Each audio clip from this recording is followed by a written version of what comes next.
Lettre à un ami japonais de Jacques Derrida. Note préliminaire. Cette lettre, qui fut d'abord publiée comme elle y était destinée en japonais, puis dans d'autres langues, parut en français dans Le Promeneur, volume 42, mi-octobre 1985.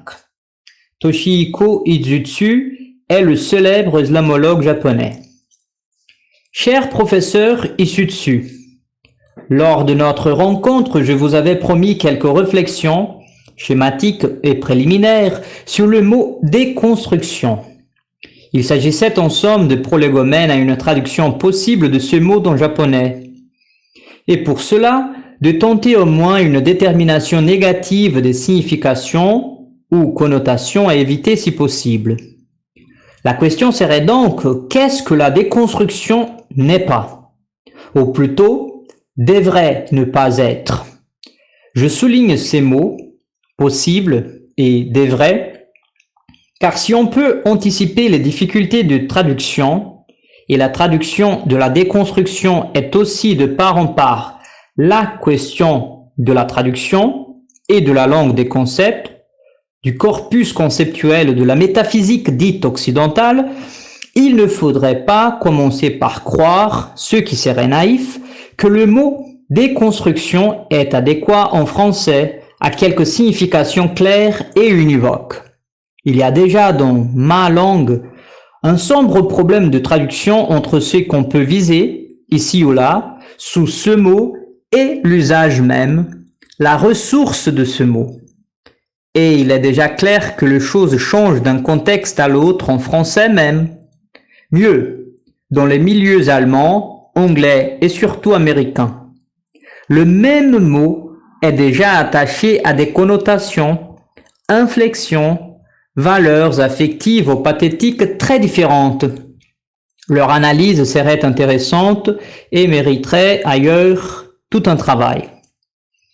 Quand j'ai choisi ce mot, auquel il s'est imposé à moi, je crois que c'était dans de la grammatologie. Je ne pensais pas qu'on lui reconnaîtrait un rôle si important dans le discours qui m'intéressait alors. Entre autres choses, je souhaitais traduire et adapter à mon propos les mots heideggeriens de destruction et de Abbau. Tous les deux signifiaient dans ce contexte une opération portant sur la structure ou l'architecture traditionnelle de concepts fondateurs de l'ontologie ou de la métaphysique occidentale. Mais en français, le terme destruction impliquait trop visiblement une annihilation, une réduction négative plus proche de la démolition nietzschéenne, peut-être, que de l'interprétation heideggerienne ou du type de lecture que je proposais. Je l'ai donc écarté. Je me rappelle avoir cherché si ce mot déconstruction, venu à moi de façon apparemment très spontanée, était bien français. Je l'ai trouvé dans le Littré. Les portées grammaticales, linguistiques ou rhétoriques s'y trouvaient associées à une portée machinique. Cette association m'est parue très heureuse, très heureusement adaptée à ce que je voulais au moins suggérer. Permettez-moi de citer quelques articles du Littré.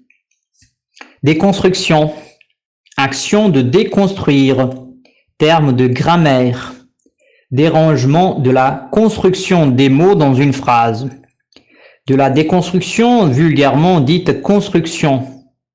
Le Mar, de la manière d'apprendre le langue, chapitre 17, dans Cours de langue latine. Déconstruire. 1. Désassembler les parties d'un tout. Déconstruire une machine pour la transporter ailleurs. 2. Terme de grammaire. Déconstruire des vers, les rendre par la suppression de la mesure semblables à la prose. Absolument. Dans la méthode des phrases prénotionnelles, on commence aussi par la traduction, et l'un de ses avantages, c'est de n'avoir jamais besoin de déconstruire. Le Mar, ibidem. 3. Se déconstruire. Perdre sa construction.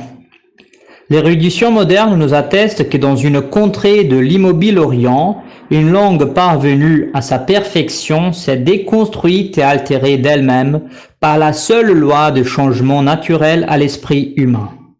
Villemain, préface du dictionnaire de l'Académie. Note 1.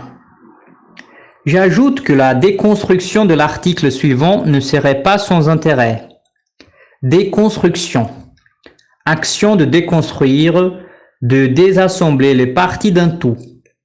La déconstruction d'un édifice. La déconstruction d'une machine. Grammaire. Déplacement que l'on fait subir aux mots dont se compose une phrase écrite dans une langue étrangère, en violant, il est vrai, la syntaxe de cette langue, mais aussi en se rapprochant de la syntaxe de la langue maternelle, dans le but de mieux saisir le sens que présentent les mots dans la phrase. Ce terme désigne exactement ce que la plupart des grammairiens appellent improprement construction, car dans un auteur quelconque, toutes les phrases sont construites conformément au génie de sa langue nationale. Que fait un étranger qui cherche à comprendre, à traduire cet auteur? Il déconstruit les phrases, il en désassemble les mots selon le génie de la langue étrangère. Ou si l'on veut éviter toute confusion dans les termes, il y a déconstruction par rapport à la langue de l'auteur traduit et construction par rapport à la langue du traducteur. Fin de citation, dictionnaire Becherel, Paris, Garnier, 1873, 15e édition. Retour au texte. Naturellement, il va falloir traduire tout cela en japonais, et cela ne fait que reculer le problème. Il va sans dire que si toutes ces significations énumérées par le lettré m'intéressaient par leur affinité avec ce que je voulais dire, elles ne concernaient, métaphoriquement, si l'on veut, que des modèles ou des régions de sens, et non la totalité de ce que peut viser la déconstruction dans sa plus radicale ambition. Celle-ci ne se limite ni à un modèle linguistico-grammatical, ni même à un modèle sémantique, encore moins à un modèle machinique. Ces modèles eux-mêmes devaient être soumis à un questionnement déconstructeur. Il est vrai qu'ensuite ces modèles ont été à l'origine des nombreux malentendus sur le concept et le mot de déconstruction qu'on était tenté de réduire. Il faut dire aussi que le mot était d'usage rare, souvent inconnu en France. Il a dû être reconstruit en quelque sorte et sa valeur d'usage a été déterminée par le discours qui fut alors tenté autour et à partir de la grammatologie. C'est cette valeur d'usage que je vais essayer maintenant de préciser et non quelque sens primitif, quelque étymologie à l'abri ou au-delà de toute stratégie contextuelle. Deux mots encore au sujet du contexte. Le structuralisme était alors dominant. Déconstruction semblait aller dans ce sens puisque le mot signifiait une certaine attention aux structures qui elles-mêmes ne sont simplement ni des idées, ni des formes, ni de synthèse, ni de système. Déconstruire, c'était aussi un geste structuraliste, en tout cas un geste qui assumait une certaine nécessité de la problématique structuraliste. Mais c'était aussi un geste anti-structuraliste, et sa fortune tient pour une part à cet équivoque. Il s'agissait de défaire, décomposer, désédimenter des structures, toutes sortes de structures linguistiques, logocentriques, phonocentriques. Le structuralisme étant surtout dominé alors par des modèles linguistiques, de la linguistique dite structurale, qu'on disait aussi saussurienne, socio-institutionnelle, politique, culturelle et surtout et d'abord philosophique. C'est pourquoi, surtout aux États-Unis, on a associé le motif de la déconstruction au post-structuralisme, mot ignoré en France, sauf quand il revient des États-Unis. Mais défaire, décomposer, désédimenter des structures, mouvement plus historique, en un certain sens, que le mouvement structuraliste qui se trouvait par là remis en question, ce n'était pas une opération négative. Plutôt que de détruire, il fallait aussi comprendre comment un ensemble s'était construit, le reconstruire pour cela. Toutefois, l'apparence négative était et reste d'autant plus difficile à effacer qu'elle se donne à lire dans la grammaire du mot « dé », encore qu'elle puisse suggérer aussi une dérivation généalogique plutôt qu'une démolition. C'est pourquoi ce mot, à lui seul, du moins, ne m'a jamais paru satisfaisant. Mais quel mot l'est-il? Et doit toujours être cerné par un discours. Difficile à effacer ensuite parce que, dans le travail de la déconstruction, j'ai dû, comme je le fais ici, multiplier les mises en garde, écarter finalement tous les concepts philosophiques de la tradition, tout en réaffirmant la nécessité de recourir à eux, au moins sous rature. On a donc dit, précipitamment, que c'était une sorte de théologie négative, ce qui n'était ni vrai ni faux, mais je laisse ici ce débat. Note, conféré plus loin, comment ne pas parler. Retour au texte. En tout cas, malgré les apparences, la déconstruction n'est ni une analyse, ni une critique, et la traduction devrait en tenir compte. Ce n'est pas une analyse en particulier parce que le démontage d'une structure n'est pas une régression vers l'élément simple, vers une origine indécomposable. Ces valeurs, comme celles d'analyse, sont elles-mêmes des philosophèmes soumises à la déconstruction. Ce n'est pas non plus une critique, en un sens général ou en un sens conscient. L'instance du krinein ou de la krisis, décision, choix, jugement, discernement, est elle-même, comme d'ailleurs tout l'appareil de la critique transcendantale, un des thèmes ou des objets essentiels de la déconstruction. J'en dirais de même pour la méthode. La déconstruction n'est pas une méthode et ne peut être transformée en méthode. Surtout si on accentue dans ce mot la signification procédutière ou technicienne. Il est vrai que dans certains milieux, universitaires ou culturels, je pense en particulier aux États-Unis, la métaphore technicienne et méthodologique qui semble nécessairement attachée au mot même de déconstruction a pu séduire ou égarer. D'où le débat qui s'est développé dans ces mêmes milieux. La déconstruction peut-elle devenir une méthodologie de la lecture et de l'interprétation? Peut-elle se laisser ainsi réapproprier et domestiquer par les institutions académiques? Il ne suffit pas de dire que la déconstruction ne saurait se réduire à quelque instrumentalité méthodologique, à un ensemble de règles et de procédures transposables. Il ne suffit pas de dire que chaque événement de déconstruction reste singulier, ou en tout cas au plus près possible de quelque chose comme un idiome et une signature. Il faudrait aussi préciser que la déconstruction n'est même pas un acte ou une opération. Non seulement parce qu'il y aurait en elle quelque chose de passif ou de patient, plus passif que la passivité, dirait Blanchot, que la passivité telle qu'on l'oppose à l'activité. Non seulement parce qu'elle ne revient pas à un sujet individuel ou collectif, qui en aurait l'initiative ou l'appliquerait à un objet, un texte, un thème, etc. La déconstruction a lieu, c'est un événement qui n'attend pas la délibération, la conscience ou l'organisation du sujet, ni même de la modernité. Ça se déconstruit. Le ça n'est pas ici une chose impersonnelle qu'on opposerait à quelque subjectivité égologique. C'est en déconstruction. Littré disait « se déconstruire », perdre sa construction. Et le se du se déconstruire, qui n'est pas la réflexivité d'un moi ou d'une conscience, porte toute l'énigme. Je m'aperçois, cher ami, qu'à tenter d'éclairer un mot en vue d'aider à la traduction, je ne fais que multiplier par là les difficultés. l'impossible tâche du traducteur.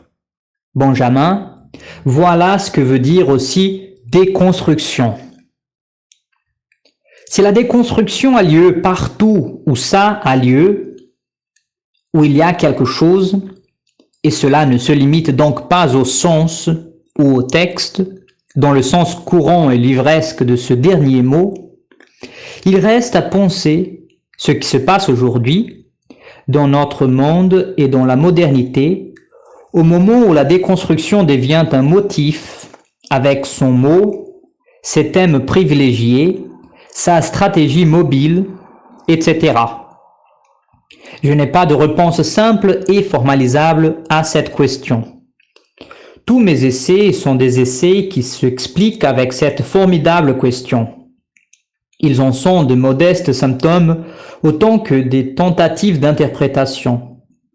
Je n'ose même pas dire, en suivant un schéma heideggerian, que nous sommes dans une époque de l'être en déconstruction, d'un être en déconstruction qui se serait manifesté ou dissimulé à la fois dans d'autres époques. Cette pensée d'époque est surtout celle d'un rassemblement du destin de l'être, de l'unité de sa destination ou de sa dispensation. Schicken, Geschick, ne peut jamais donner lieu à quelque assurance. Pour être très schématique, je dirais que la difficulté de définir et donc aussi de traduire le mot déconstruction tient à ce que tous les prédicats, tous les concepts définissants, toutes les significations lexicales et même les articulations syntaxiques qui semblent à un moment se prêter à cette définition et à cette traduction sont aussi déconstruits ou déconstructibles directement au nom, etc. Et cela vaut pour le mot, l'unité même du mot déconstruction, comme de tout mot. De la grammatologie met en question l'unité mot et tous les privilèges qui lui sont en général reconnus, surtout sous sa forme nominale. C'est donc seulement un discours, ou plutôt une écriture qui peut suppléer cette incapacité du mot à suffire à une pensée. Toute phrase du type « la déconstruction est X » ou « la déconstruction n'est pas X » manque a priori de pertinence. Disons qu'elle est au moins fausse. Vous savez qu'un des enjeux principaux de ce qui s'appelle dans les textes déconstruction, c'est précisément la délimitation de l'ontologique et d'abord de cet indicatif présent de la troisième personne, S et P. Le mot déconstruction, comme tout autre, ne tire sa valeur que de son inscription dans une chaîne de substitutions possibles, dans ce qu'on appelle si tranquillement un contexte. Pour moi, pour ce que j'ai tenté autant encore d'écrire, il n'a d'intérêt que dans un certain contexte où il remplace et se laisse déterminer par tant d'autres mots, par exemple, écriture, trace, différence, supplément, aimant, pharmacon, marge, entame, parergon, etc. Par définition, la liste ne peut être close et je n'ai cité que des noms, ce qui est insuffisamment et seulement économique. En fait, il aurait fallu citer des phrases et des enchaînements de phrases qui à leur tour déterminent, dans certains de mes textes, ces noms-là. Ce que la déconstruction n'est pas, mais tout. Qu'est-ce que la déconstruction? Mais rien. Je ne pense pas, pour toutes ces raisons, que ce soit un bon mot. Il n'est surtout pas beau. Il a certes rendu quelques services dans une situation bien déterminée. Pour savoir ce qu'il a imposé dans une chaîne de substitutions possibles, malgré son imperfection essentielle, il faudrait analyser et déconstruire cette situation bien déterminée. C'est difficile et ce n'est pas ici que je le ferai. Encore un mot pour précipiter la conclusion car cette lettre est déjà trop longue. Je ne crois pas que la traduction soit un événement secondaire est dérivé au regard d'une langue ou d'un texte d'origine. Et comme je viens de le dire, déconstruction est un mot essentiellement remplaçable dans une chaîne de substitution. Cela peut aussi se faire d'une langue à l'autre. La chance pour la déconstruction, ce serait qu'un autre mot, le même et un autre, se trouve ou s'invente en japonais pour dire la même chose, la même et une autre, pour parler de la déconstruction et pour l'entraîner ailleurs, l'écrire et la transcrire, dans un mot qui serait aussi plus beau. Quand je parle de cette écriture de l'autre qui serait plus belle, j'entends évidemment la traduction comme le risque et la chance du poème. Comment traduire poème? Un poème. Croyez, cher professeur Isurtsu, à ma reconnaissance et à mes sentiments les plus cordieux, Jacques Derrida. Lu par Raphaël Silva.